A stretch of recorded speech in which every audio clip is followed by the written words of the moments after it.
Hi there and welcome. These are your handover videos for your Bailey Pegasus Brindisi.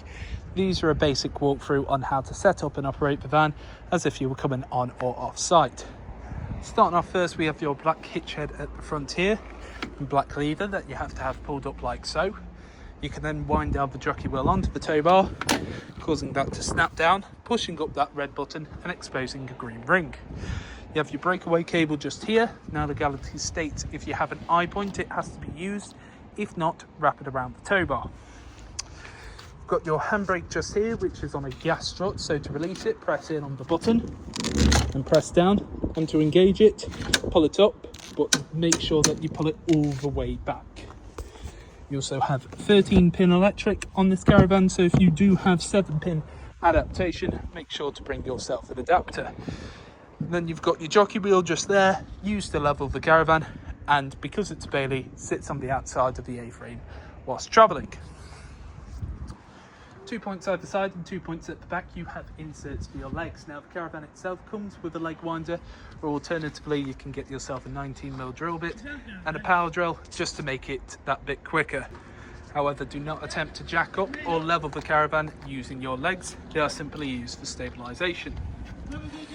Now we are using our test equipment today, so you've got your plug-in for your mains just here, which just slots in nice and easy. That is the only part on the door side for today.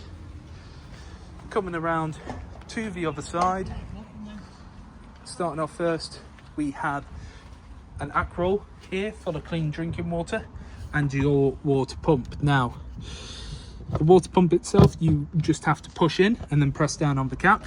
You have this white cap to go over the top of the ack roll to ensure no nastiness gets in. And then at the bottom of the barrel, we have your strainer. Now it's crucial that the strainer sits at the bottom of the barrel to allow the maximum potential of water to come through, as otherwise you can get airlocks in the system. You then have your flue just here, which is used to get clean air in and out of your boiler when operating on gas. Don't have to do anything with this except make sure it's nice, clean and tidy. We are then using our test gas bottle here.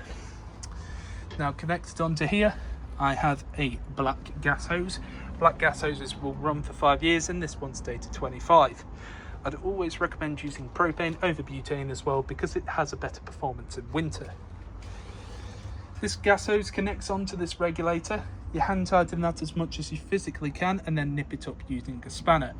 You don't want it ridiculously tight as that will put excessive pressure onto the actual hose, causing the O-ring to crack and break, leading gas to leak out. Once both sides are firmly connected, twist the gas bottle in the positive or open direction. There we go, that's fully on. Motor mover will be gone over on collection. You then have these 2 points here, which you can open up the caps and it will expose 2 holes which are suitable for 28.5mm waste pipe. That can then feed the wastewater from both your showers and your sinks into your waste master. And lastly, we have your toilet function. So, got your cassette just here. To remove this, press up on the handle and pull out towards you. Now this handle does extend out and up and can be used similar to a carry-on suitcase. You want to twist this head to the side, open up the cap like so, and then you want to tilt, and at the same time you want to press this vent button as well. What you can then do is open up this compartment here, feed in some fresh water, give it a bit of a shake, and again tilt and vent, just so it gets rid of some of those nasty smells even. Then on this cap you have measurements in both imperial and metric, and that is for your blue chemical. Blue chemical goes into there, twist the head back to the side, push it in so the orange handle sits behind those white teeth, so that it cannot break free. Above we have your flush tank. Now this has a capacity to hold around 12 litres of water, however I wouldn't recommend putting in any more than 10 as you don't want to overfill the compartment. You can also add some pink chemical which works as a bleach without being corrosive and makes it smell nicer. Now you don't want to travel with either of these two full. It's just up here, got a little bung to drain off any remaining water in the system. The caravan itself will be fully drained off before you leave with it. Underneath your right hand side seat you have your boiler just here. The boiler has flow jets, which is what will pull through the water from outside into the boiler, and then you have this yellow drain valve. When you receive the caravan, that will be in the upright position. Now, November to March, have that up permanently to drain the caravan so that there's no water in the system. Anytime you come off site, give it a drain off as well, because you just don't want water sloshing in the system or freezing up and bursting the pipes. However, for today, it's going to stay like this to allow the water to come through into the sink. And underneath your bed, you have your motor mover control box and also the point for the motor mover to be ignited pretty much, which all can be accessed through the outside locker. You also have under your fridge all of your trips and fuses, all your trips in the upright position and all your fuses in the correct position as well. I'd always recommend carrying some extra fuses across the caravan.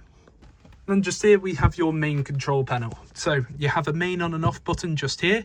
You have interior lights, and then you just have to use your respective switches across the van. Awning lights, so I've pressed that on, go to the outside. You can see that's all nice and lit there. And then you have the pump button here. So I press in on the pump button and you can see that it is green. Now what the green light represents is that water is being pulled through into the actual boiler and it is being pressurized. When there is no green light, that means that it is then pressurized itself and you can come over to your taps and open them up. Now what I would recommend is waiting about 2 minutes and then coming over to your taps. And what you want to do is open them up for about 30 seconds, whatever tap you're wanting to use, and what you're looking for is this nice steady continuous stream. If there's any coughs and splutters, go outside, check that the actual pump is at the bottom of the barrel, you've got plenty of water in your barrel, and that your drain valve's in the correct position. So as you can see, nice, steady, continuous.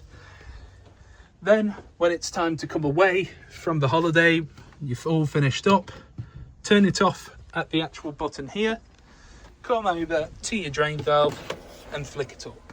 That will drain out the water onto the floor outside. Then here we have your Truma control panel. So this is a button, but it's also a dial, and then you have a back button. So press in, and first up we have the caravan with the thermometer inside it. This is for the internal temperature of the caravan that you desire. So it goes up to a maximum of 30, and let's say I want to select, I press in. Next to that we have water temperature, so it's either off, eco, which will get the water to about 40 degrees, hot, which will get it to 60 degrees, or boost. Now what boost does, it prioritizes heating the water inside rather than heating the caravan, and that lasts for about 30 minutes, and after those 30 minutes it will then drop back down to eco. You can also see whatever's been selected appears on the top row. Next up we have energy source, so we've either got gas, mixture of gas and 1 kilowatt, mixture of gas and 2 kilowatt, strictly electric with 1 kilowatt, or strictly electric with 2 kilowatt. You then have your fan speed, which is either eco or high. Eco is nice and steady, high is a lot more vigorous, but let's say it's a nice day and I don't want the heating on. I can turn the heating off, then come back over to the fan setting and I have vent. Now what vent does, it pushes the air across the caravan so you can have your windows open and push through some nice hot air. Next we're on the bottom row, so we have a timer here. So you first input the start time with hours then minutes, and then the end time then hours then minutes, and that is for when you'd like the heating and hot water on. You then have the correct time, so it's currently not 3 minutes to 1 in the morning, so just select the correct time, hours then minute again. And then you have the spanner settings, which I'm not going to go through because we have set this to what we believe the most user-friendly panel to use. However, if you'd like to have a look inside your book pack to see what they represent, then please do so. Now naturally this screen will fade to green when not interacted with in a little bit of time, but when you want this completely off, press and hold in, turns it off completely. You do have to do that to properly shut down the entire van. And just here we have your toilet function. So lift up the lid, pressing the button on the top, and you can hear that motor. That motor is what will push through any water inside the system. To remove your waste, press away on this handle, opens up your catch, then pull it back towards you to shut it up and actually be able to remove the cassette toilet. When the cassette is full, there'll be a red light on there telling you to empty. Here we have your hob, grill and oven operation. So all of this operates on gas, minus the electric plate. For the electric plate, spin it to whatever mark and it will get to temperature. Everything else, press in the dial, twist it to the side and press in your igniter button. Now it may be a case that the flames will light on and then cut off, or it may take a while to actually light when you first come to use it. That is natural, that is the gas making its way through its system. This is what it looks like when they're all lit. As you can see, all burners nice and lit, and it's the same concept for your grill. So I'll just move the handle out of the way. As you can see there, both sides nice and lit. And finally your oven. Now make sure that this tray does not intrude on the igniter, so press in, twist to the side, and you can see all nice and lit. Any other real things to note is that if you're travelling with a gas bottle, make sure that is turned off, and you need to travel with this glass sheet down, but don't put it down until all burners are nice and cold to the touch. Then here we have your Dometic fridge operation. So you've got 3 different choices for source. You've got completely off at the top, you've got mains, you've got 13-pin electric whilst towing. You cannot charge the fridge through the leisure battery, that is only 13-pin. And then gas. Now if I'm just using mains, you'll see the fridge lights up. I then have a temperature gauge on the side. Thicker the bar, the more power coming in. Even on full capacity, it can take around 4 hours to fully chill. However, if I was wanting to use gas, switch gas down to the bottom, then this temperature gauge pushes in, as well as this igniter. Now what you have to do is press in on both of them until this orange bar floats over into the green. Now I would recommend running through your hob, grill and oven first to make sure that it's working, and it can take a little bit of time. So this is what it looks like when it's floated over. So here you go, looking at it straightforward, you can see from both sides, nice and over into the green. Now you do have to press in quite firmly on both of these. You'll hear this tick and then you'll hear it sort of ignite. Now if I were to switch this over to mains now, you will see it instantly drops out, and even if I switched it back to gas, it will begin to float out as well. So fridge takes 4 hours to fully chill.